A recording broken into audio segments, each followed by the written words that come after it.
Good morning, student of class 10. So 10th students, previous day we completed chapter number 8 and we start with chapter that is in coordinate geometry, chapter number 9. तो new chapter में start करें chapter number 9 में।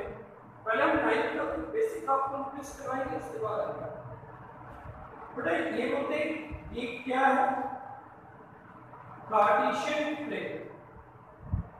जो इस तरह horizontal line होती है वो क्या होगी, एक्स एक्सिस या इसको एक्सिस होती है, और जो वर्टिकल लाइन होती है उसे क्या बोलते हैं, वाई एक्सिस या कोऑर्डिनेट। जैसे कोई पॉइंट यहाँ पे लाई है तो एक्स पे क्या है, इस पे एक्स पे चले तो वाई पे चले तो इसको कोऑर्डिनेट एक्स पर। तो ये जो होता है ये होता है फर्स्ट क्वाड्रेंट, ये होता है बेटा सेकंड क्वाड्रेंट, ये होता है थर्ड क्वाड्रेंट, और ये बेटा क्या होगा, फोर्थ क्वाड्रेंट। बेटा फर्स्ट क्वाड्रेंट के दोनों साइड होंगे पॉजिटिव, सेकंड के होंगे नेगेटिव और पॉजिटिव, थर्ड के क्या होंगे नेगेटिव और नेगेटिव, फोर्थ के क्या होंगे उसका पॉजिटिव और नेगेटिव। जिस पॉइंट पे इंटरसेक्ट करता है उसे हम क्या बोलते हैं, दोनों का पोजीशन और पोजीशन के कोऑर्डिनेट से। ठीक है, ये चीज पता है आपको। तो बेसिक पे हम अभी बात कर रहे हैं, वही 9th क्लास का बेसिक। अब इसमें क्या है, अगर कोई भी पॉइंट पर एक्स एक्सिस पे लाइज होगा तो y की वैल्यू 0 होगी, अगर पॉइंट y एक्सिस पे लाइज होगा तो बेटा उसके लिए x की वैल्यू क्या होगी, 0। अगर कोई पॉइंट बेटा x एक्सिस पे लाइज है y 0 होगा और y एक्सिस पे लाइज है तो क्या होगा, 0 होगा x। तो समझे पहले चीज, पहला पॉइंट एक पॉइंट lies on x-axis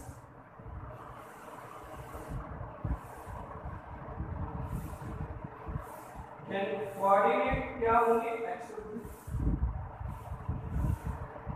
एक पॉइंट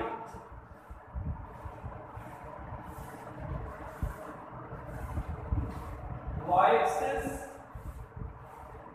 तो पॉइंट क्या होगा, 0 है। थर्ड पे बात करते हैं,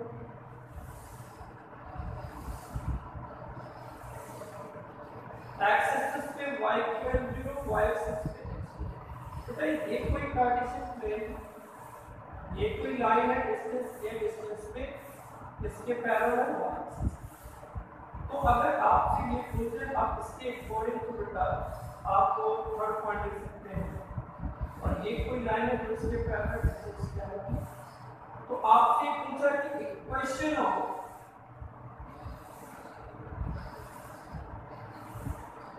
एक्स एक्सिस क्या है, तो एक्स एक्सिस पे बेटा किसकी वैल्यू 0 है, y की, तो y equal to 0 X axis की इक्वेशन पॉइंट।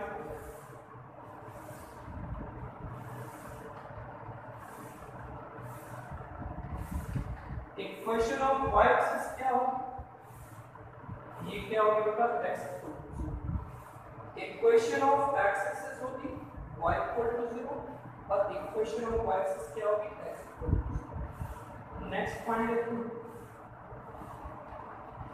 आपसे ये पूछते equation of line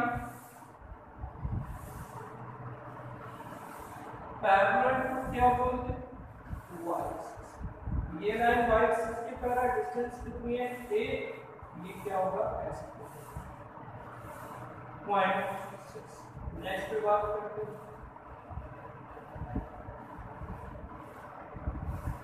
equation of line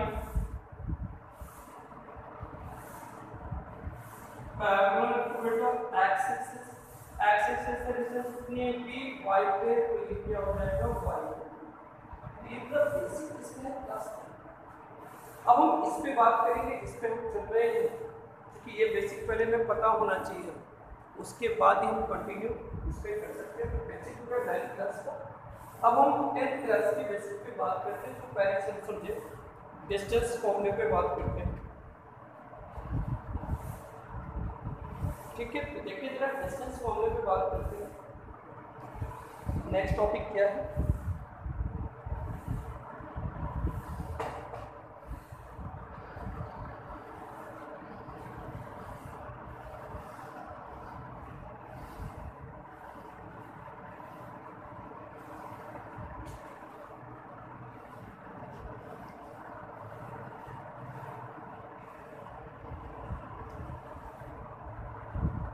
ये डिस्टेंस बिटवीन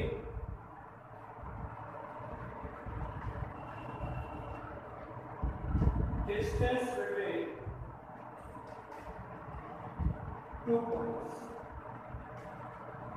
पहला पॉइंट क्या है हमारे पास?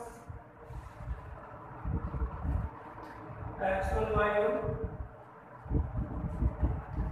दूसरा क्या है? ये a।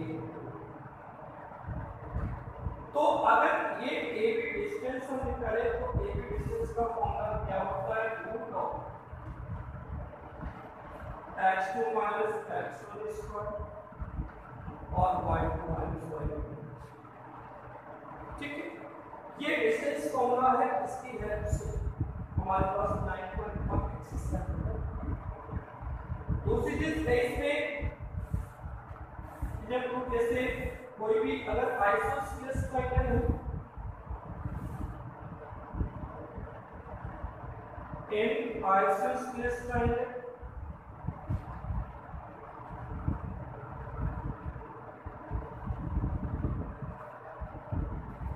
टू साइड्स आए। दूसरा लॉ क्या है? इन इक्विलैटरल ट्रायंगल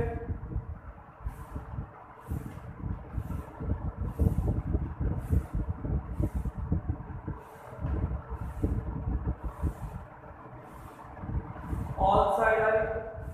अब स्क्वायर की बात करें तो all side are equal, diagonals are equal. Rectangle की बात करें all opposite side equal, diagonals are equal. Parallelogram की बात करें तो अपोजिट साइड इक्वल होगी लेकिन डायगोनल्स इक्वल नहीं होंगे। रोम्बस की बात करें तो ऑल साइड इक्वल होंगे लेकिन डायगोनल इक्वल नहीं होंगे। तो ये बेसिक ज्योमेट्री की हमें प्रॉब्लम पता होनी चाहिए। इसको प्रूव करने के लिए क्या करना है? मेन फॉर्मूला कोऑर्डिनेट के लिए किसका यूज करते हैं? ये फॉर्मूला यूज करेंगे कि AB equal to root of x2 minus x1 whole square plus y2 minus y1 whole square. ये फॉर्मूला यूज करेंगे। ठीक है, अब नेक्स्ट है बेटा सेक्शन फॉर्मूले पे बात करते हैं। तो देखिए जरा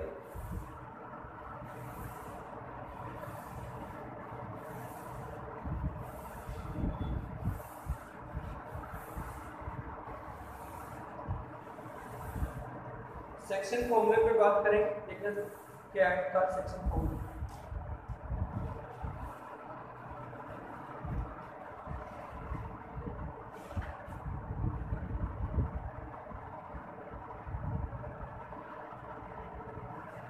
देखिए सेक्शन फॉर्मूला क्या है?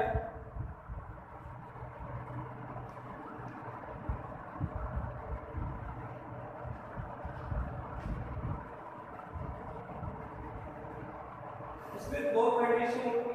एक होता है इंटरनल डिवीजन और दूसरा क्या होता है? एक्सटर्नल। जैसे इंटरनल की बात करें तो इंटरनल का मतलब क्या होता है? जैसे ये कोई कोऑर्डिनेट एक्सिस है,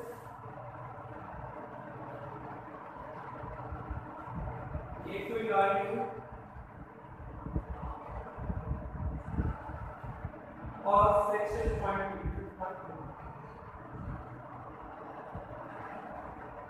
x1 y1 x2 y2 और ये रेशियो हमारे पास क्या होगा? m1 रेशियो क्या होगा?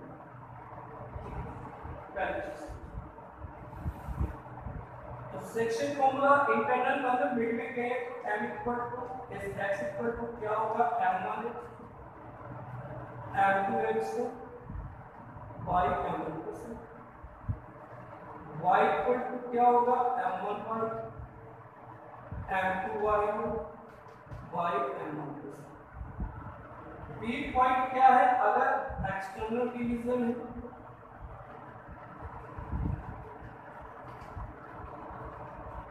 तो एक्सटर्नल डिवीजन हमारे पास क्या होता है,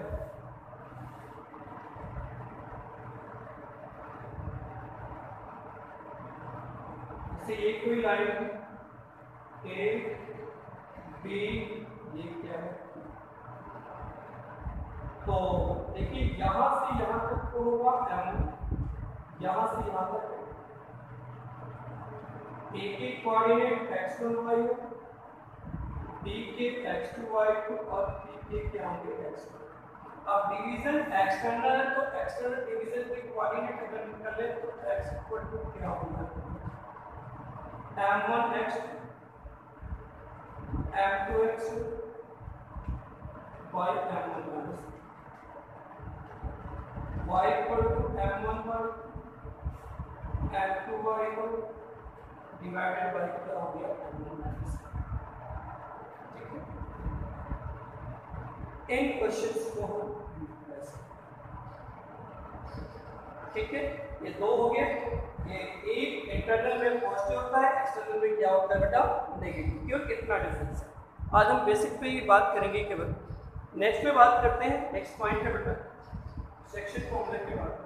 जो भी चैप्टर में बेसिक है वो पहले मैं एक साथ एक ही वीडियो में इस क्लास में कर देता हूँ।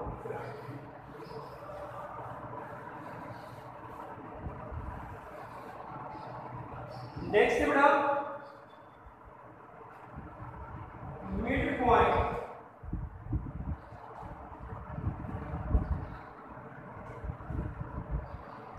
Of A line.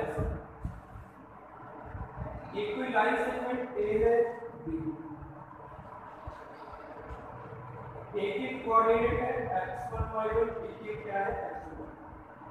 ये मिड पॉइंट मालूम, बी का मतलब रेशियो 1:1 हो जाएगा। तो mid point of A line ये x1, तो x इक्वल टू क्या होगा, x1 plus x2 y, y equal to क्या होता है y1 प्लस। नेक्स्ट एक कोई भी ट्रायंगल दे दे ABC, ये x1 y1 x2 y2 x3 और क्या है, तुम बात करें area of triangle ABC equal to क्या होगा 1/2 x1 y2 minus 1 x2 y3 minus 1 x3 y1 minus 1। ठीक है, इफ